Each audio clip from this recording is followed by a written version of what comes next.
자, 우리 과학에서 중요한 몇몇 주제들이 있는데 광합성도 그 중에 하나예요.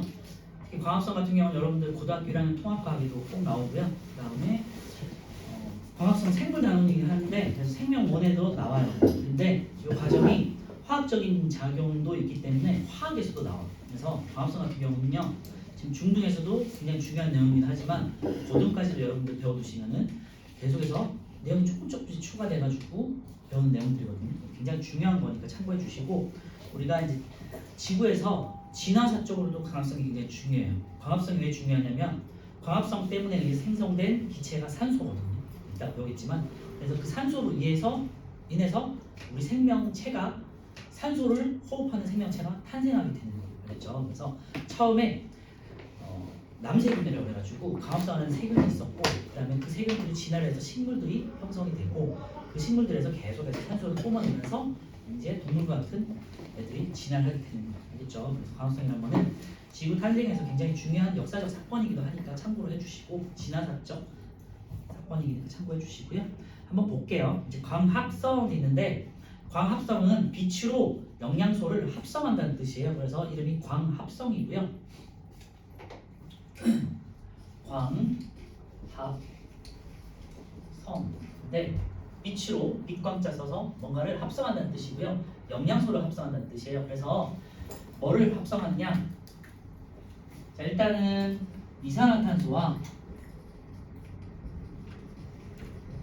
물을 가지고 빛은 태양빛이 되겠죠? 빛으로 영양소를 만들고요. 이 영양소는 보통 포도당이라고 해요.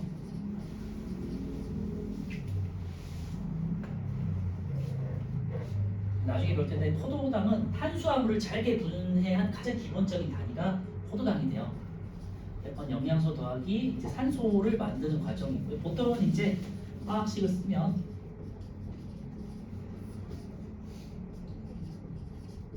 워낙 복잡하니까 이렇게 만드는 건데, 자, 이게 이제 광합성의 과정이에요. 다시 이산화탄소와 물을 가지고 포도당과 산소를 만들어 빛으로, 알겠죠? 이게 광합성의 정리예요. 대략적인 정리가 되겠고, 이 과정을 꼭 기억하셔야 돼요. 이산화탄소와 물을 가지고 영양소와 산소를 만드는데 빛이 필요하다. 그치? 그런데 요거 바로 뒤에 이제 우리 다 배운 단원이 다음 주에 배우겠지만 호흡이라는 걸 배워요. 이제 여기서의 호흡은 우리가 동물이 하는 그런 호흡은 아니에요. 산소를 들이마시고 이산화탄소를 내뱉는 그런 호흡은 아니고요. 이제 이 과정을 산소와 포도당을 가지고 이번에는 에너지를 만들면서 물과 이산화탄소를 만든 정확하게 이 과정에 정확하게 반대되는 과정을 식물이 하거든요. 그런데 이 호흡은 산소를 쓰고 이산화탄소를 내뱉기 때문에 호흡이라고는 하는데 정확하게는 세포가 하는 호흡이라서 옆에 우리가 이제 세포호흡이라고 해요.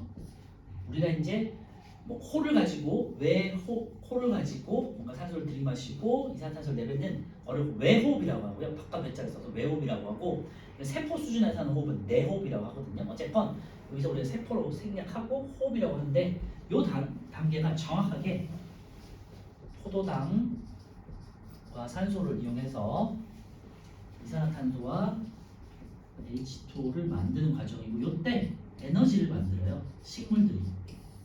이 에너지를 가지고 이렇게 저장을 할 거거든요. 이거는 이제 고등학교 때 배울 거고, 요 딱 두 개를 우리가 이제 이번 시간과 다음 시간에 걸쳐서 배울 거고, 이번 시간은 광합성, 다음 시간은 호흡에 대해서 배울 건데 연결되는 과정이기 때문에 다른 게 아니고 바로 연결되는 과정이고요. 그러면 광합성을 왜 하느냐? 식물은 돌아다니면서 뭔가를 먹는 존재가 아니잖아, 그치? 생물이 아니잖아. 그러니까 스스로 뭔가 영양소를 만들어내야 돼. 그래서 빛으로 이 포도당이라는 영양소를 만들어내고요. 근데 포도당만 있으면 내가 먹기만 하면 되니? 안 되잖아. 에너지를 만들어내야 되잖아. 그죠? 키도 크고 식물도 키가 크고 그 다음에 꽃도 피우고 번식도 하려면 에너지가 있어야 되거든요. 그래서 얘가 돌아다니지는 못하기 때문에 스스로 또 에너지를 만들어내요. 그래서 이 만들어냈던 광합성으로 영양소를 만들어낸 다음에 다시 이제 에너지를 만드는 과정을 거칠 거야. 그래서 이렇게 이제 돌아갈 거고요. 이때 산소가 남으면은 밖으로 내뱉어서 우리 생물들이 숨을 쉴 수 있는 거고, 그리고 자기가 필요할 때는 자기가 산소를 가지고 포도당으로 역으로 돌려서 물과 이산화탄소를 만들면서 이제 에너지를 만들어내는 거예요. 이 과정을 한꺼번에 같이 생각하시는 거고, 오늘은 딱 여기 절반까지만 배울게요. 알겠죠? 그래서 이산화탄소가 들어와서 산소가 나가고, 자기 산소를 가지고 다시 자기가 호흡을 하면서 에너지를 만들기도 하고, 또 만들어진 이산화탄소는 또 내뱉기도 하고, 이렇게 되는 과정을 우리 한번 배워볼게요. 자, 그래서 이제 광합성의 과정은 이산화탄소와 물을, 빛을 가지고 포도당과 산소를 만드는 과정이다. 이거 꼭 기억하세요. 무조건 외우셔야 돼요. 이산화탄소와 물을 가지고 영양소와 산소를 만든다. 알겠지? 그리고 장소와 시기 돼 있는데요. 식물세포의 엽록체 거기다가 밑줄에 넣으시고요. 그 다음에 자, 빛이 있어야 되잖아. 그러니까 밤은 안 돼. 무조건 낮이어야 돼요. 알겠죠? 그리고 식물은 해가 있는 바깥에서 키우지 않고도 실내에서 키울 수 있거든요. 그래서 빛만 있으면 돼. 그래서 뭐 실내 같은 빛이 안 드는 실내에서도 이렇게 백열등이라든지 LED 전등을 켜놓고 불을 키우시면 식물을 키울 수 있잖아.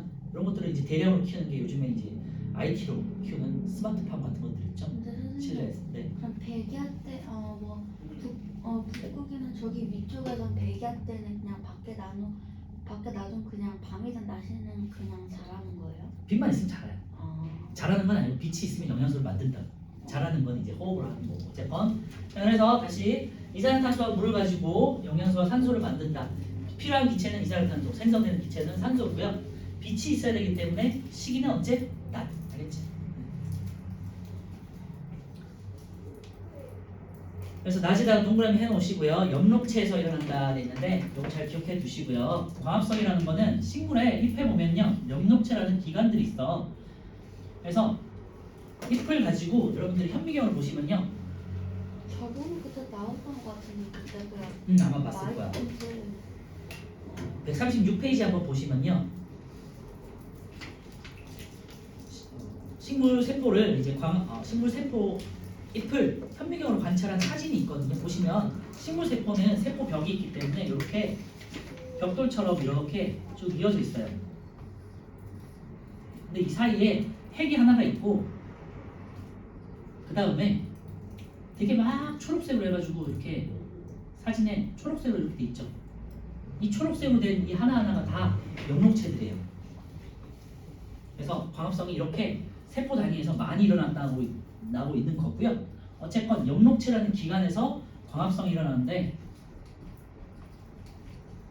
자, 광합성의 장소는 엽록체고요. 이 엽록체 안에 또 엽록소라는 애가 있어요. 그 초록색 만드는 집. 어? 초록색 만드는 집. 맞아요. 엽록새는 색깔이 여러 개가 있어 사실은. 근데 보통 이제 초록색이 제일 많아. 그래서 초록색을 띈다는 거는, 여러분들 아직 잘 모를 수도 있겠지만, 초록빛을 띈다는 거는 빨간빛을 흡수하고 초록빛을 반사하는 거거든. 뭐 그런 거는 뭐 차치하고라도 어쨌건 빛을 흡수하는 작은 기관이, 소기관이 엽록체 안에 있어요. 그러니까 예를 들면 엽록체라, 이게 세포가 있고 엽록체가 있잖아. 이 안에 조그만 또 엽록소라는 기관이 있는 거야. 이 엽록소가 빛을 흡수해요. 먼저 알겠지? 엽록소에서 빛을 흡수하고, 이 빛을 흡수한 빛을 가지고 이 엽록체가 이용을 해서 여기다가 다시 영양소로 이렇게 저장을 한다. 선생님. 오케이? 궁금한 게 엽록소를 대부분 초록색을 만든다고 했잖아요. 그러면요 단풍은 이제 빨간색도 있고 노란색도 있는데, 그 이유는 이 엽록소가 초록색이 파괴가 되면서 노란색, 붉은, 빨간색 이런 식으로 각자 뭐 식물 종류마다 초록색이 파괴가 되면서 그렇게 색깔이 바뀌는 거예요. 그러면 침엽수는요? 침엽수는 이제 나름의 색깔이 그 있잖아요. 약간 초록색 있잖아. 그 보면 소나무도 소나무 이파리도 초록색이야. 근데 그 겨울 되면 약간 회색 빛이 난다고 해야 되나? 색깔 좀 변해요. 보시면. 그래서 자, 이것도 헷갈릴 수 있으니까 잘 기억하세요. 광합성이라는 장소는 엽록체인데, 빛을 흡수하는 소기관은 엽록체 안에 있는 엽록소가 빛을 흡수하고 그 빛을 엽록체가 이용하는 거야. 알겠죠? 그래서 이 엽록소가 초록색이기 때문에 광합성이라는 그 이파일 자체가 전부 다 초록빛으로 보이는 거야. 오케이? 잎이 초록색으로 보이는 이유는 엽록소가 초록색이기 때문에 엽록소가 그만큼 많다는 소리잖아요. 엽록체가 초록색이기 때문이야. 어쨌건. 자, 다시 책으로 돌아가지고 132페이지에 두 번째 보시면요. 광합성에 필요한 요소와 광합성으로 생성되는 물질인데 이건 제가 아까 말씀드렸죠. 필요한 거는 이산화탄소와 물과 빛이야. 잘 기억하시고 생성되는 거는 영양소와 산소야. 오케이? 그래서 빛부터 보시면요. 엽록체 속에 있는 초록색 색소인 엽록소에서 흡수한다 돼 있는데 거기다 밑줄에 넣어서 약간 말씀드렸죠. 엽록체 안에 또 조그만 엽록소라는 기관이 있고 거기서 빛을 흡수해. 자, 이번에 물은 보시면요. 물은 이제 뭐 어디에 속있니? 당연히 뿌리에서 흡수한 물이 대부분이겠죠. 그죠? 그래서 식물 같은 경우는요. 뿌리에서 물을 이렇게 흡수를 하고요. 물을 흡수하는 작용 같은 경우는 우리 증산작용에서 뒤쪽에 가시면 134페이지에서 이따 배울 거니까 이따가 하도록 하고요. 뿌리에서 흡수해가지고 잎에서 이렇게 필요한 물 같은 경우를 이렇게 끌어올리게 돼요. 곧 이따 갑시다. 그래서 물 같은 경우는 뿌리에서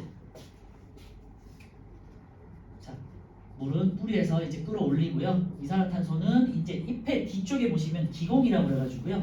작은 구멍들이 나 있어요. 잎에 이렇게 문들이 있거든요. 그 문을 통해 가지고 이제 이산화탄소 기체들이 들어와요. 그리고 빛은 아까 말씀드렸지만 엽록소. 그 다음에 산소는 다시 나가기도 하고 들어오기도 하겠지만 기공으로 이제 나갈 거예요.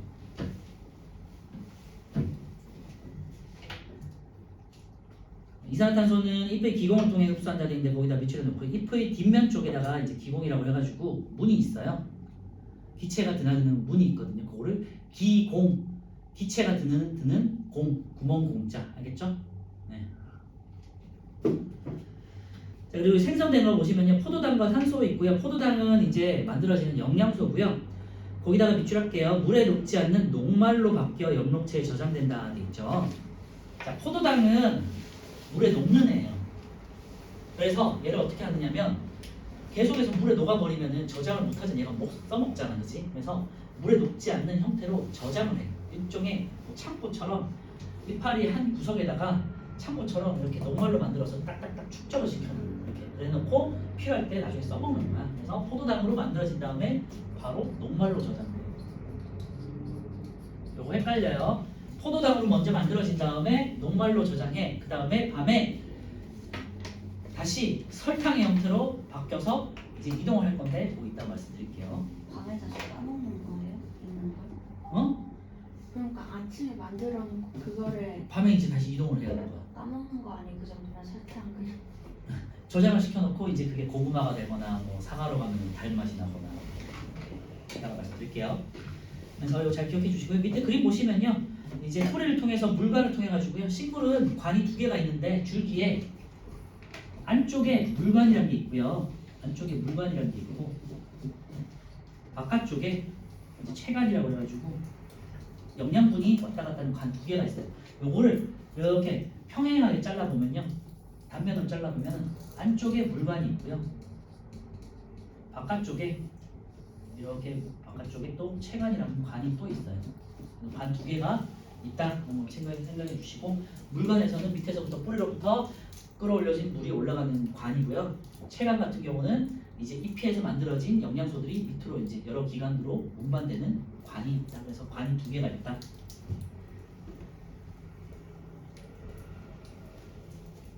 잘 기억해 주시고 그래서 물은 왼쪽에 있는 물관을 통해서 올라오고요. 밑에 아래쪽에 보시면요. 기공이 있어요. 그림을 보시면 이파리 아래쪽에 이렇게 구멍들이 있다고 했을까요? 여기 구멍이 있죠? 여기가 기공이에요. 한 써놓으시고 어차피 뒤에 바로 나오니까 꼭 써놓으세요. 공기가 드는 구멍, 기공이고요. 이 구멍을 통해서 이산화탄소가 들어올 거예요. 그 다음에 아까 전에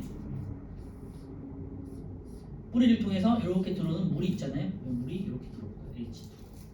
그래서 얘가 빛을 이용해가지고 영양소와 포도당과 산소를 만들고요. 이 산소는 다시 기공을 통해서 이렇게 빠져나가거나 아니면 내가 호흡으로 에너지 만들고 싶을 때 이제 다시 쓰겠죠. 어쨌든 이렇게 과정을 거친다는 거고요. 그래서 그림을 보시면요, 들어오는 기공 아래쪽에서 이렇게 들어오는 4개가 있지. 얘 4개. 정확한 숫자는 아니지만 얘가 이산화탄소가 되는 거고요. 여기서 나가는 것들 있죠. 나가는 기체. 얘가 산소가 되는 거죠.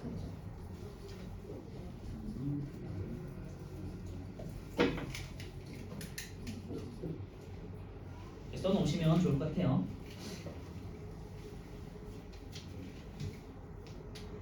그리고 광합성 같은 경우는 이 실험이 이제 되게 많이 나올 건데, 광합성에 필요한 요소 확인 실험이 굉장히 중요하니까 참고해 두시고, 광합성에 이산화탄소와 빛이 필요하다는 것을 확인하는 실험이에요. 그래서 가부터 보시면요, 가는 노랗게 돼 있죠. BTB 용액을 넣어서 그렇다는 거고요. 우리가 지시약이라고 그래가지고 어떤 수용액이나 물질이 산성이냐, 염기성이냐, 중성이냐는 걸 확인할 때 확인하는 지시약이라는 게 있어요. 근데 산성이냐, 염기성이냐, 중성이냐는 거는 뭐 아직 잘 몰라도 되고, 그런 성질을 나타내는 거구나라고 생각해 주시면 되고요. BTB라는 염색약을 넣으면 특징이 색깔이 산성, 염기성, 중성에서 색깔이 달라요. 산성일 때는 노란색이야. 그리고 중성일 때는 초록색이야. 그리고 염기성일 때는 파란색이에요. 만약에 어떤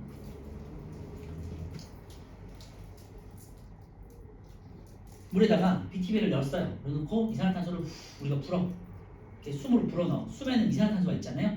이산화탄소와 물이 만나면 산성을 띠거든요. 그래서 CO2가 많을 때는 산성을 띠게 돼. 그래서 CO2가 많을 때. 그런데 이게 이제 가가 되겠죠. 그래서 가 같은 경우는요, 옆에다 이렇게 써놓으세요. 이산화탄소와 빛을 공급하는 조건이 되겠고요. 가는 뭐 이렇게 씌워놓은 게 아니잖아. 그러니까 빛이 그냥 드나들 수 있도록 하는 거고요. 그 다음에 아무것도 없잖아요. 식물을 안 넣기 때문에 그냥 CO2가 풍부한 조건이야. 나 같은 경우는요, 지금 여기다가 뭘 넣었냐면 식물을 넣었어. 그래서 이산화탄소에다가 빛에다가 여기다가 뭘 추가했냐, 검정말이라는 식물을 집어넣는. 예상해보자. 검정말은 이산화탄소를 흡수해서 광합성으로 해. 그럼 어떻게 되겠니? 이산화탄소가 제거되겠지, 그렇지? 그러면서 초록색이 됐다가 파란색으로 점점점 변할 거라는 걸 예상할 수 있어요. 그리고 다 같은 경우는 옆에다가 이렇게 써놓으시면 좀 이해하는 데 편할 거예요. 다 같은 경우는요, 이산화탄소와 검정말은 똑같이 넣어요. 검정말은 똑같이 넣어. 그런데 뭐를 차단했느냐 하면 빛은 제거해. 알루미늄 호일로 이렇게 감싸가지고 빛을 드나들지 못하게 하는 거예요. 그래서 나와 나의 차이는, 가와 나의 차이는 검정말을 추가했다는 거고요. 그래서 광합성 여부를 보는 거고, 광합성 여부에 광합성에 CO2 이산화탄소가 필요한지를 보는 거고요. 나와 다 같은 경우는 빛을 차단시켰어. 그래서 광합성 여부에 빛이 어떤 영향을 주는지를 확인한 거예요. 그래서 결과를 보시면요, 햇빛을 그래서 이제 어떤 이제 뭐 창가에다 두고 몇 시간 뭐 며칠에 두고 봤어. 그래서 오른쪽을 보시면요, 가는 그대로 노란색이야, 그죠? 그런데 나 같은 경우는 이제 원래는 다 노란색이었던 거야. 그런데 나 같은 경우는요, 이제 파란색으로 변했죠. 초록색을 거쳐서 이제 파란색이 된 거고요. 얘도 그냥 노란색이야.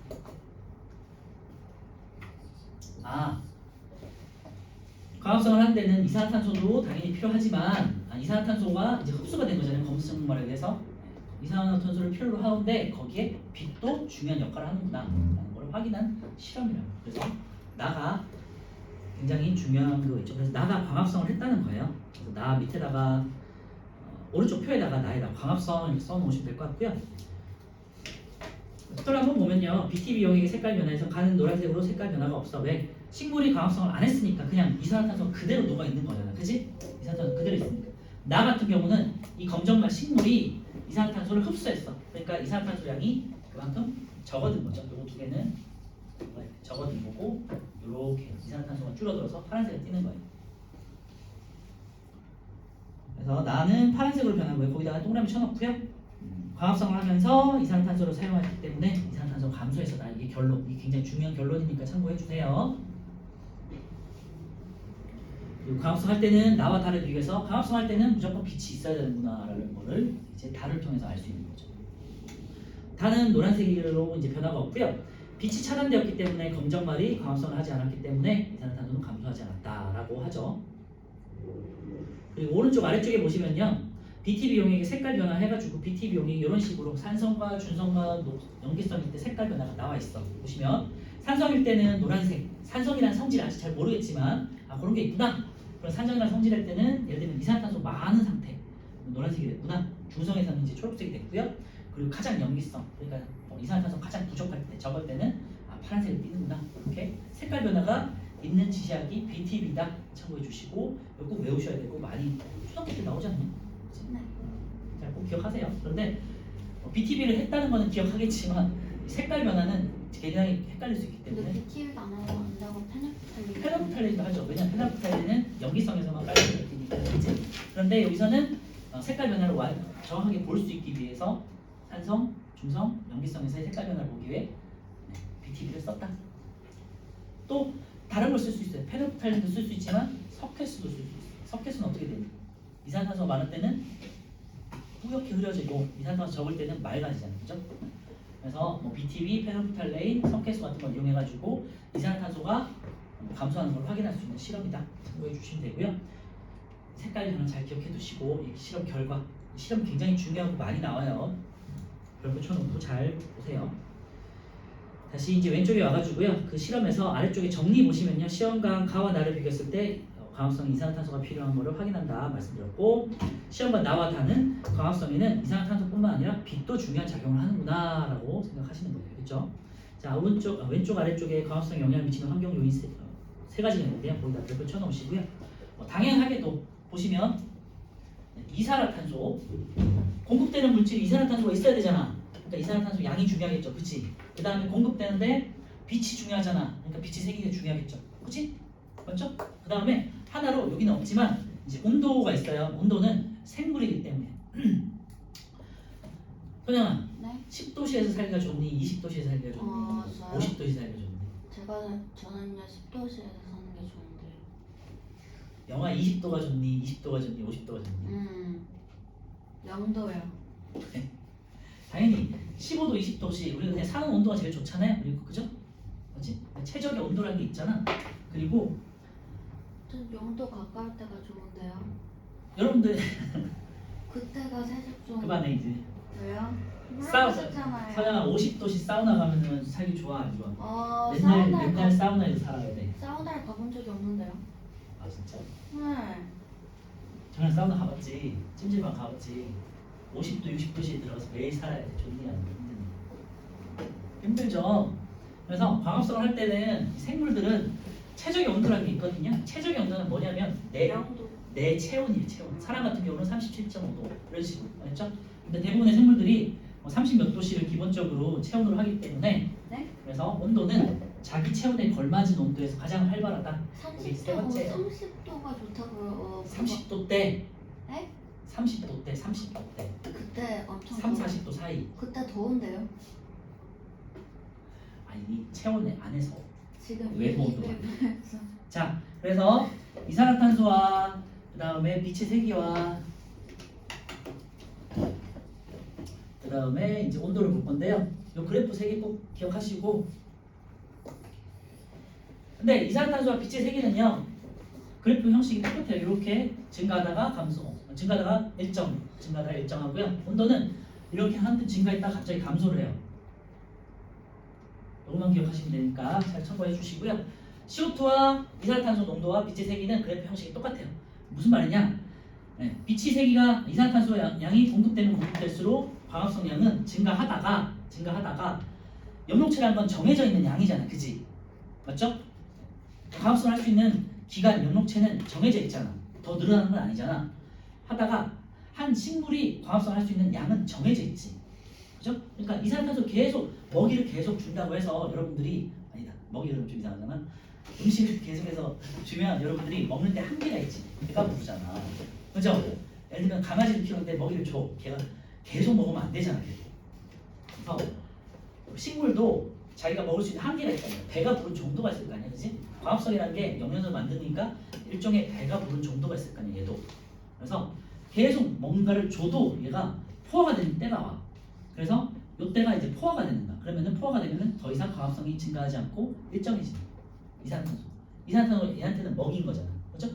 빛도 마찬가지. 빛이 계속해서 공급해 준다고 해서 얘가 광합성을 계속 할 수 있는 거 아니에요. 딱 정해져 있는 만큼만 광합성을 하고 그 다음에는 못 하는 거야. 배부르니까.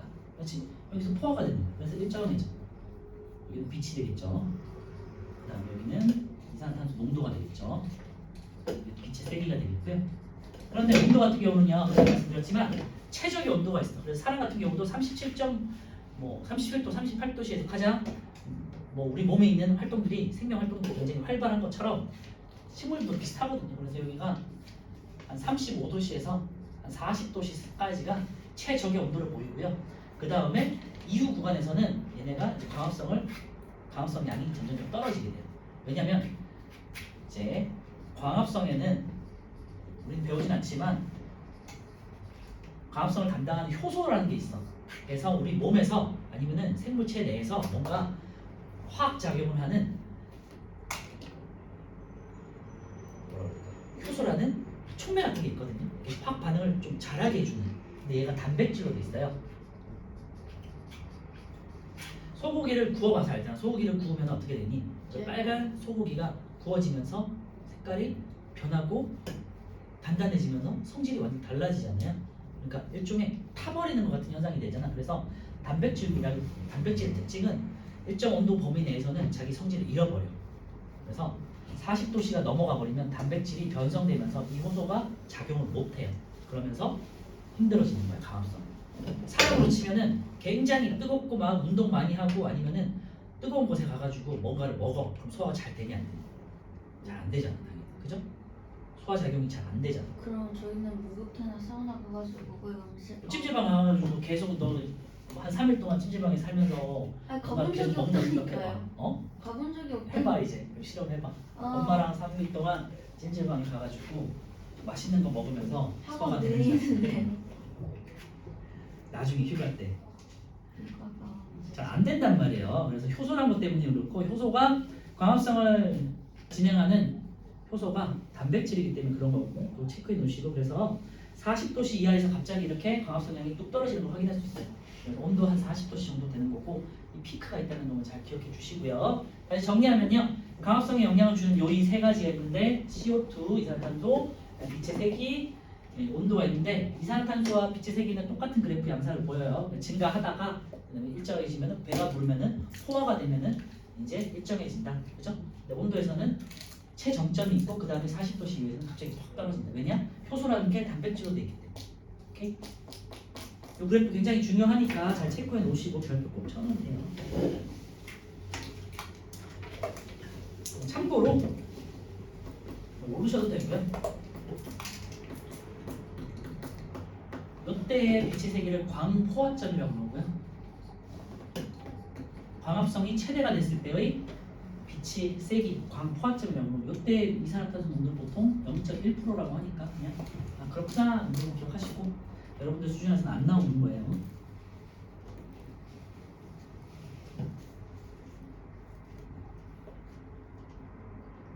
그래서 이렇게 포화되는 이유는 엽록체라는 게 식물의 이파리에 있는 건데 잎에 있는 엽록체 수가 한정돼 있잖아, 그렇지? 그래서 광합성이라는 거는 언젠가는 포화가 되기 때문에 다 광합성을 해버리면은 더 이상 할 수가 없잖아, 엽록체가 없으니까, 그죠? 그래서 엽록체가 아무리 증가할 수 있는 게 아니기 때문에 이산화탄소 농도와 빛의 세기에 대해서는 포화되는 지점이 있다.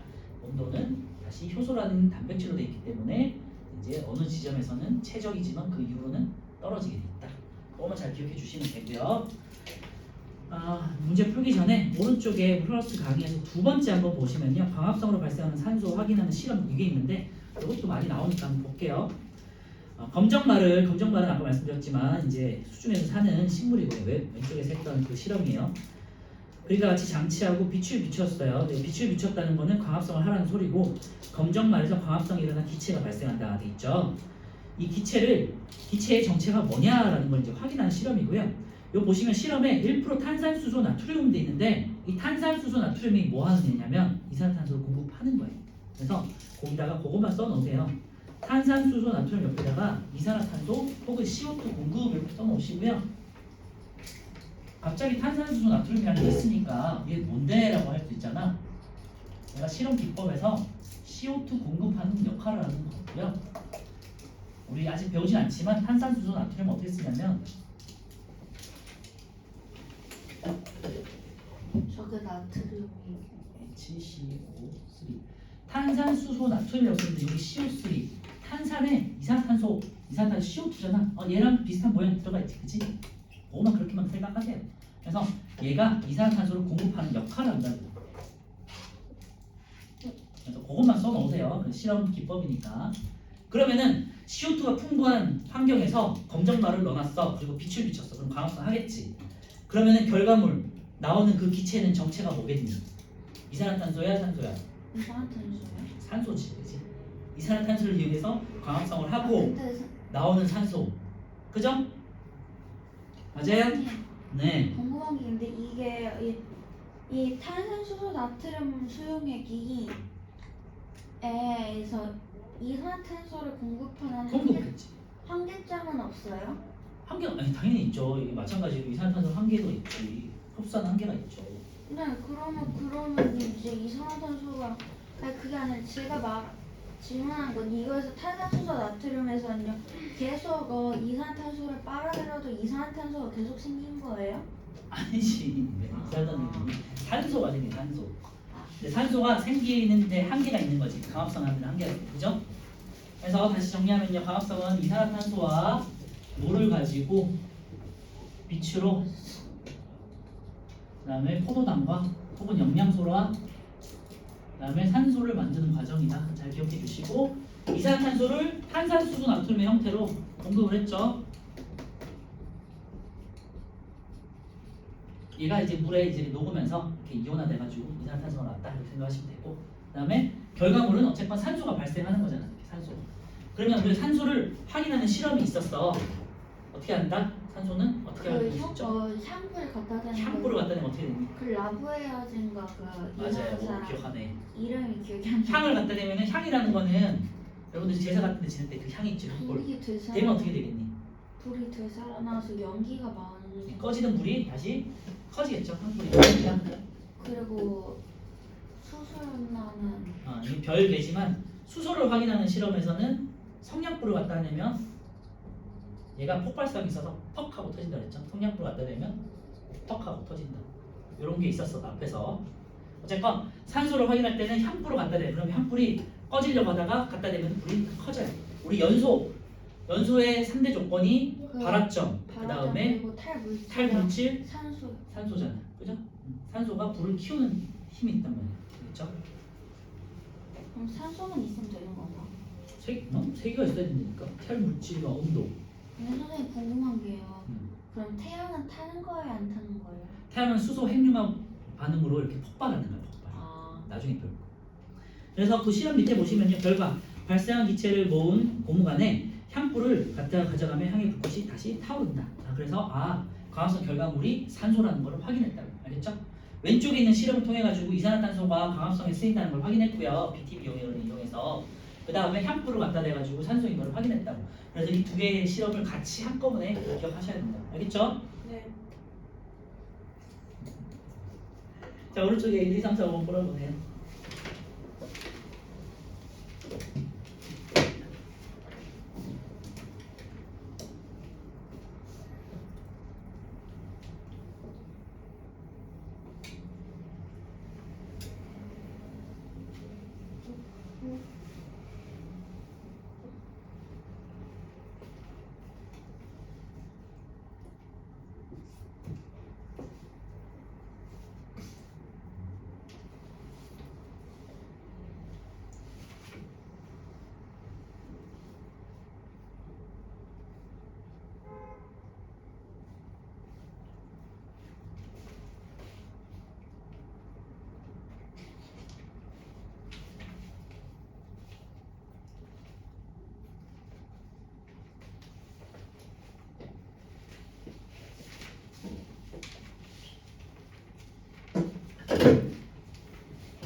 다음 주에 배울 내용이긴 하겠는데 그냥 미리 이제 알아두시면 포도당으로 아까 전에 말씀드렸지만 생성을 하고요. 그 다음에 녹말 형태로 저장을 하고요. 그 다음에 밤이 되면 이제 체간을 통해서 각 기관에 보내. 뭐 볼이라든지 뭐 여러 줄기라든지 호치라든지 이런 데 보내. 설탕의 형태로 보내. 그거 다음 주에 배울 거고 미리 그냥 알아두세요. 포도당으로 만들어 놓고 옆에다가 차곡차곡 녹말 형태로 저장해 놨다가 밤이 되면은 이제 설탕의 형태로 이동시켜. 여기서 포도당은 물에 녹아요. 물에 녹아. 얘는 물에 안 녹아. 안 녹아. 얘도 다시 물에 녹아요. 그래서 물에 녹여가지고 체관을 통해서 이제 각 기관에다가 연결시켜주는 거예요. 알겠죠? 이거는 이제 다음 주에 나온 내용이 미리 켜두시면 좋을 것 같아요. 1, 2, 3, 4, 5번 풀고 조금만 쉬었다가 1번 물과 이산화탄소가 되겠고요. 니은은 빛이 되겠고 포도당과 산소가 되겠죠. 이 과정 꼭 외워두세요. 무조건 중요하고 고등학교 생물 시간, 화학 시간까지 다 나와. 알겠지? 기억해 두시고요. 2번 광합성에 대한 설명을 옳은 것도 있는데 광합성에는 빈 물 산소가 필요하다 틀렸고 빈 물 이산화탄소지. 2번 광합성은 식물세포의 엽록체에서 일어난다. 맞아요. 3번 광합성으로 처음 만들어진 양분은 녹말이다 있는데요. 자, 미리 말씀드렸잖아. 아까 포도당으로 생성되고 녹말로 저장되고 밤에 설탕으로 이동한다. 알겠죠? 이거 헷갈려. 4번 광합성으로 생성된 산소는 모두 식물의 호흡에 사용된다 그랬는데요.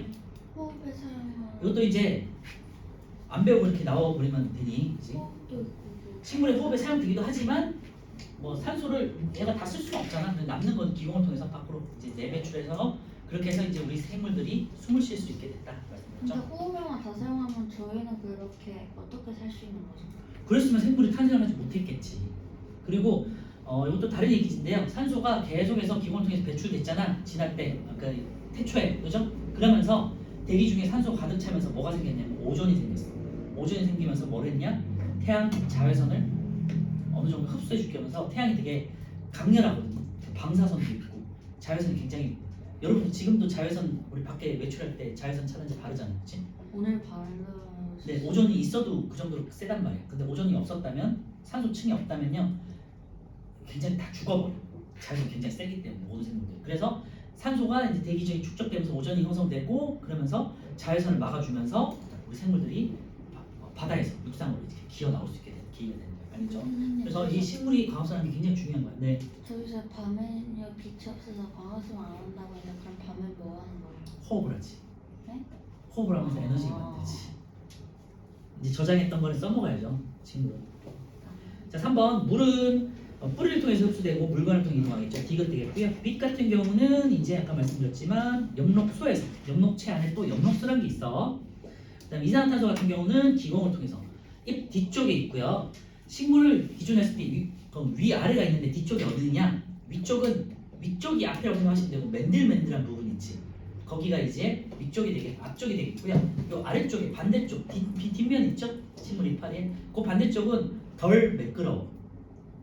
식물 집에 가가지고 이제 혹시 식물 키우시면 위쪽하고 아래쪽이 달라. 위에는 되게 맨들맨들해. 그래서 방수가 되는 큐티클 층이 돼 있고 아래쪽에는 좀 층이 다르게 보이거든요. 깻잎 그쪽에 같은데 뭐 그래 깻잎도 보면은 진한 쪽과 연한 쪽 있잖아. 연한 쪽이 뒷면이고 그쪽에 기공들이 있는 거예요. 알겠죠? 4번 이제 아까 전에 했던 실험이고요. A 같은 경우는 검정말을 안 넣었으니까 노란색, 그치? 그리고 B 같은 경우는 검정말을 넣었으니까 이제 파란색이 될 거고요. C는 빛을 차단시켰으니까 다시 그냥 노란색이야. 광합성이 일어난 시험관 B가 되겠고요. BTB 용액의 색깔이 파란색으로 변한 시험관 B가 되겠고요. 알 수 있는 광합성에 필요한 기체, 이산화탄소, 그리고 빛도 필요하다. 자, 5번 같은 경우는요. A와 B에 해당하는 환경 요인이 되는데요. 빛의 세기가 미리 나와 있으니까 A 같은 경우는 아까 전에 이산화탄소 농도가 되겠고 B 같은 경우는 온도 되겠죠? 우리 한 2분만 쉬었다가 이제 정산 자료 할게요.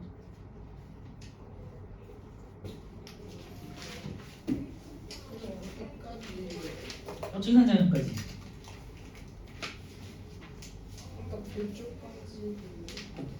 네? 135.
자, 이제 증산작용을 볼 건데요. 증산작용은 식물체 속에 있는 물이 수증기로 변해서 잎의 기공을 통해서 공기중으로 빠져나가는 현상이 있는데요. 자, 여기서 물이 지금 얘가 물이 너무 많으면은 물을 가지고 일단 광합성 한 다음에 나무는 어떻게 되겠니? 뭐 되돌릴 수도 있겠지만 대부분은 이제 증발을 하겠죠. 근데 증발을 어떻게 하겠니? 여기 보시면 구멍들이 있다고 그랬잖아. 그래서 산소도 뭐 이산화탄소가 들어오고 산소가 나가기도 하겠지만 수증기가 돼가지고 밖으로 나가기도 해요. 그래서 이렇게 물이 계속해서 빠져나갈 수 있지. 계속해서 빠져나가잖아. 빠져나가면 어떻게 되니? 밑에서부터 끌어올릴 수 있는 힘이 되겠죠. 그죠? 압력차가 나니까. 그치? 이걸 증산작용이라고 해요. 그래서 증산작용, 잎에 있는 잎에서 기공을 통해 가지고 수증기를 빠져나가면서 생기는 압력으로 뿌리에서 끌어올린 물을 이렇게 잎까지 끌어올리는 힘, 이걸 증산작용이라고 해. 알겠죠? 그래서 증산작용을 통해서 이산화탄소와 물을 이용해서 광합성을 할 수 있는 원동력이 된다라는 거예요. 그래서 증산작용은 결과적으로 광합성의 원동력이 된다. 이게 이제 결론이고요.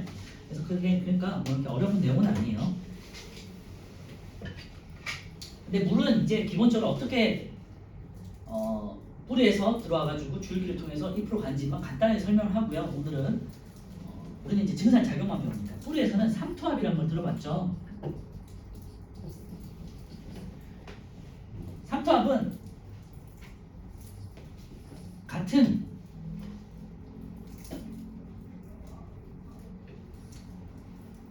어떤 이제 구멍이 작은 막이 있어요. 삼투막이라는 게 있는데 반투가 막이라고 있는데 여기서 됐을 때 여기가 용질의 입자가 같은 양의 수용의 액상에 용질이 되게 많이 녹아 있고 여기는 적게 녹아 있어요. 그럼 상대적으로 용질은 여기가 많고 여기는 그러니까 용질이라는 건 녹아 있는 걸 말하는 거예요. 여기는 많이 녹아 있고 여기는 적게 녹아 있잖아요. 그럼 상대적으로 물이 이쪽이 이쪽보다 많은 거죠. 상대적으로. 그래서 저농도에서 고농도 쪽으로 물이 이동하는 현상을 삼투압이라고 해요.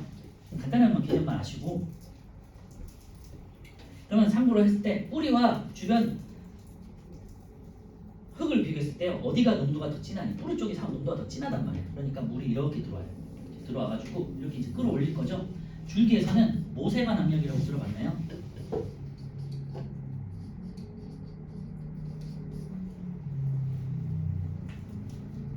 모세관 현상은? 모세관 현상은 뭐냐면요. 굉장히 가는 관을 아니 빨대 같은 거를 이제 빨대가 좀 투명해야겠지만 가는 관을 물에 딱 꽂아 놓으면요 물이 이렇게 스스로 타고 쭉 타고 올라가는 현상을 모세관 현상이라고 하거든요.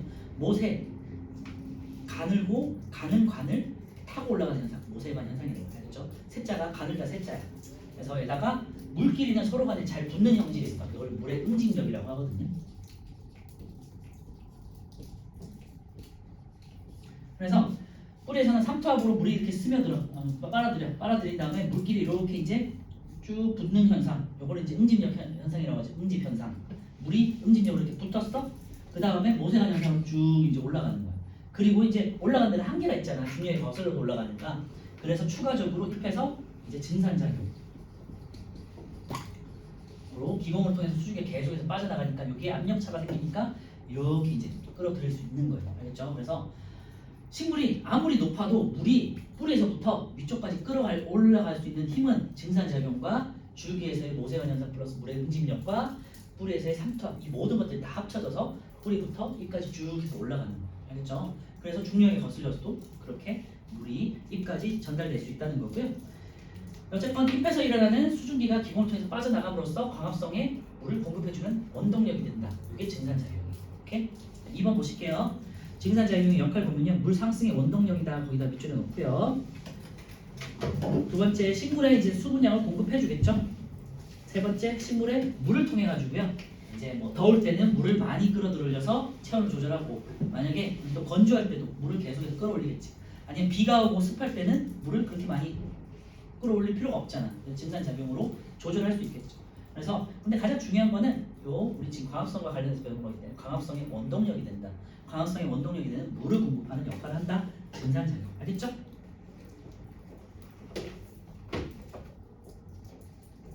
오른쪽에 6번 한번 풀어볼게요. 증산작용에 대한 설명을 오른부와 인데요. 증산작용은 식물의 잎에서 일어난다. 맞죠? 2번 증산작용은 주로 밤에 일어난다 돼 있는데요. 항상 일어나요. 항상 일어나고요.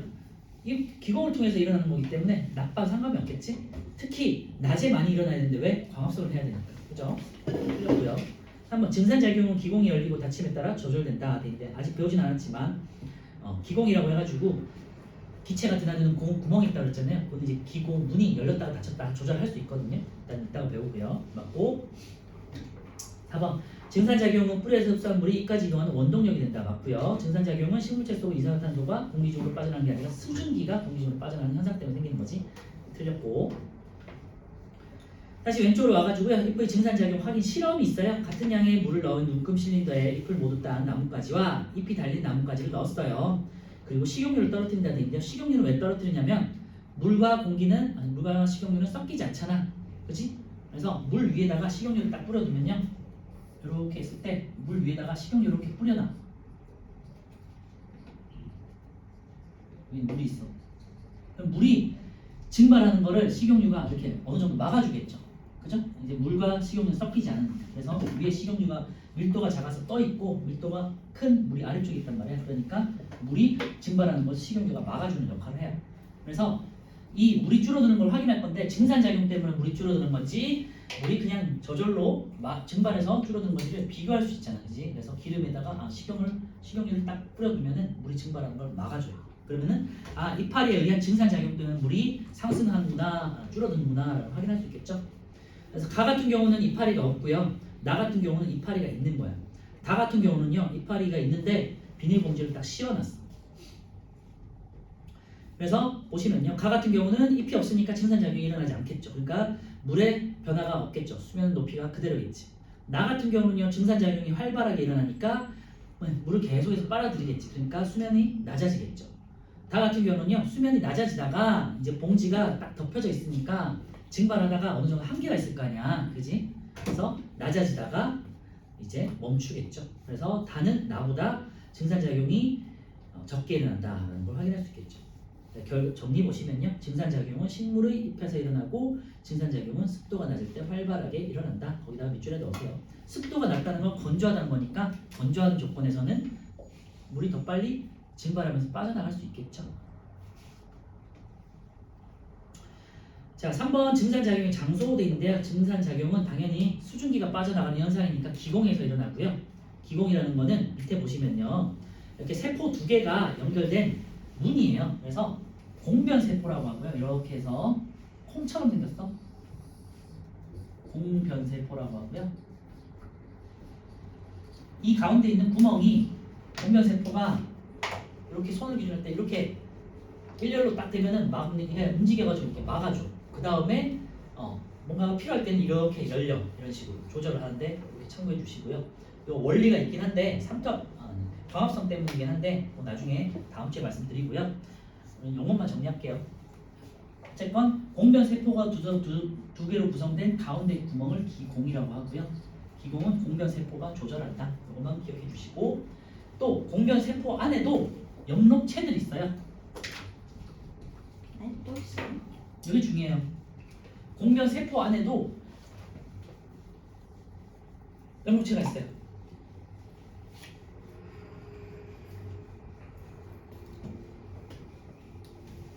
원래는 공변세포라는 거는 밑에 아래쪽에 있는 기공이라는 건 잎의 아래쪽에 있다 그랬잖아요, 그지? 그래서 엽록체가 많이 없는 표피세포들로 구성되어 있는데 얘네는 이상하게도 특이하게 엽록체로 된 공변세포로 되어 있고, 얘네가 엽록체를 통해 가지고 광합성을 하면서 이 기공 개폐를 조절할 거거든요. 좀 복잡하니까 다음 주에 말씀드리고, 어쨌건 같이 볼게요. 기공과 공변세포 관찰해서 기공부터 보시면요, 잎의 표피에 있는 작은 구멍이다, 그지? 잎의 뒷면에 분포하고요. 그러니까 아래쪽에 분포하고 공변세포 두 개가 둘러싸고 있다. 거기다 밑줄에 놓으시고 산소, 이산화탄소, 수증기 등이 드나드는 구멍이다. 이렇게 참고해 주시고요.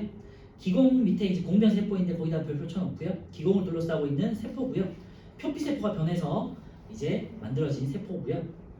엽록체가 있어서 초록색을 띈다. 거기다 밑줄에 놓으세요. 자, 지문에 많이 나올 텐데 공변세포도 엽록체가 있기 때문에 초록색이에요. 알겠죠? 엽록체가 있다는 의미는 광합성이 일어난다는 소리니까 거기다 밑줄에 놓고요. 선생님 혹시 뒷편이 더 뭔가 좀 색깔이 연한 것도 여기 광합성 엽록체가 적기 때문에. 안쪽 세포벽이 바깥쪽 세포벽보다 두꺼워 진하게 보인다가 돼 있는데요. 그러니까 그 말은 뭐냐면요. 여기가 더 많이 늘어나고 바깥쪽이 더 많이 늘어나요. 당연하죠. 이렇게 안쪽 구멍을 닫았다가 열려면은 바깥쪽이 더 많이 휘어야 되잖아, 그지? 여기는 덜 휘잖아요. 안쪽은 덜 휘잖아. 그러니까 여기는 더 두꺼운 거예요. 그리고 바깥쪽은 연해서 더 많이 늘어날 수 있다고 생각하시면 되고요. 콩 두 개가 붙어 있는 형태다라고 생각하시면 돼요. 표피세포는 이제 염록체가 없이 투명하고요. 강압성이 일어나지 않기 때문에 잎의 뒷면을 보시면 이제 초록색보다는 뭐 회색이거나 회색이라기보다는 좀 덜 덜 진하죠. 그래서 연한 색이 되어 있죠. 오른쪽에 잎의 구조와 기공의 분포를 가지고 이제 그림이 있어요. 보시면요. 위쪽에는 이제 파란색으로 해가지고 초록색의 염록체들이 많이 있는 세포들이 보이고요. 아래쪽에는 이제 좀 색깔이 좀 다르고 그 사이사이에 공변 세포로 된 기공들이 있죠. 공변 세포만 초록색으로 되어 있는 거 확인하시고요. 4번에 보시면요. 왼쪽에 증산작용이 조절되어 있는데 기공이 열릴 때면 기공이 열렸다는 거는 기체들이 드나들 수 있는 거잖아. 그러니까 기공이 열리면서 수증기가 막 빠져나가. 그러면서 증산작용이 활발한 거고요. 기공이 밤에는 닫히겠죠. 닫히면은 이제 증산작용이 차단되겠죠. 그래서 기공은 주로 낮에 열리고 밤에 닫힌다. 근데 거기다가 밑줄을 넣으시고 증산작용의 목적 자체가 이제 광합성을 도우는 역할을 하는 거잖아. 그렇죠?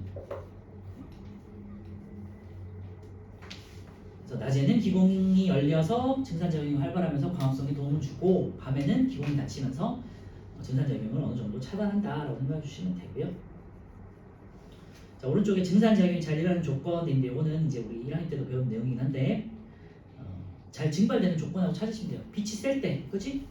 그리고 온도가 높을 때, 그리고 바람이 셀 때, 그리고 습도가 낮다는 건 건조할 때, 이럴 때 증발이 잘 일어나는 조건이잖아. 증산작용이 활발한 거는 증발이 잘 일어나는 조건과 유사하다라고 생각해 주시면 되고요. 자, 오른쪽에 7, 8, 9만 풀고 마칠게요.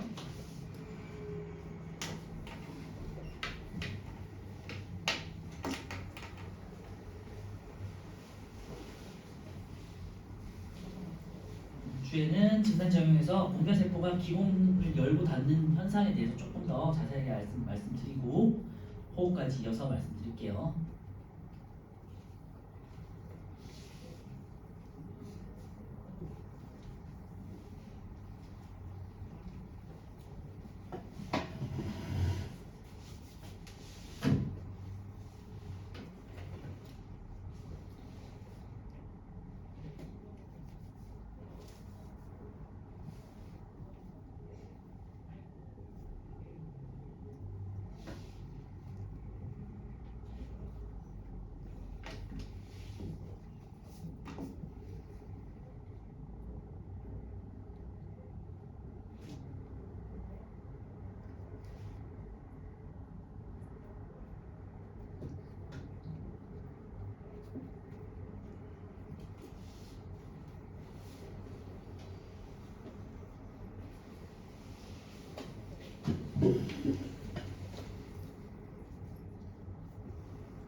자, 7번 증산작용이 활발할수록 수면 높이는 낮아지죠. 맞아요. 5. 나보다 가에서 물이 더 많이 줄어든다 그러는데 나가 가보다 더 많이 줄죠. X. 가와 나를 비교하면 증산작용은 잎에서 일어난다는 걸 확인할 수 있죠. 5. 다는 시간이 지나면서 비닐봉지 안에 물방울 맺히면서 증산작용이 이제 멈추거나 이제 어느 정도 적어지겠죠. 그래서 다는 맞고요. 4번도 맞고 8번 A와 B의 이름 돼 있는데요. A는 공변세포, B는 기공. 구조 잘 기억하시고요. 공변세포로 구성되어 있고 공변세포가 에도 염록체가 있다 정도 기억하시고 2번 A는 안쪽 벽이 그러니까 공변세포는 안쪽 세포벽이 바깥쪽 세포벽보다 안쪽이 바깥쪽보다 두껍다 그랬죠. 그래서 진하게 보이고요. 염록체가 있다 그랬죠. 그래서 초록색을 띈다. B 기공은요 주로 열리는 건 낮에 열리고요. 열릴 때 증산작용이 활발하겠죠. 낮에 열리고 열릴 때 증산작용이 활발하다. 자, 9번 기공이 많이 열리면 증산작용이 활발해지고요. 이때 뿌리에서 흡수한 물이 이까지 상승하고요. 열린 기공을 통해서 공기 중의 이산화탄소가 많이 흡수되므로 광합성도 활발히 일어난다. 되겠죠? 오늘 시험은 여기까지. 네? 시험 범위가 어디까지예요? 방금 했던 진산자 여기까지. 아, 네. 안 했네. 방금 했잖아. 계속 제 기억력은 못 따라주단 말이에요.